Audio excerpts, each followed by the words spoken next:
তুমি তার জীবনে প্রথম, শেষ বা একমাত্র নাও হতে পারো। সে আগেও ভালোবেসেছে বা সামনে আবারও ভালোবাসবে। কিন্তু সে যদি তোমাকে এই মুহূর্তে ভালোবাসে, তাতে ক্ষতি কি?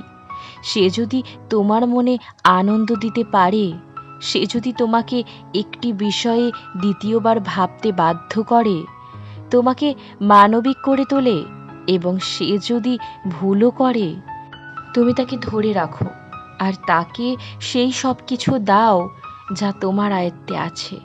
সে হয়তো প্রতিটা মুহূর্তেই তোমার কথা ভাবে না, কিন্তু সে তোমাকে নিজের একটা অংশ দিয়ে দেবে যা তুমি ভাঙতে পারো।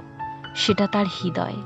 তাই তাকে কষ্ট দিও না, তাকে নিজের মতো করে বদলে ফেলো না। সে যতটুকু দিতে পারে তার থেকে বেশি চেও না। সে যখন তোমাকে সুখী করে তখন হাসো। তাকে বুঝতে দাও সে তোমাকে কখন পাগল করে দেয়। তাকে বুঝতে দাও সে সময়টা যে তোমার কাছে থাকে না, তখন তুমি তার অভাব বোধ করো।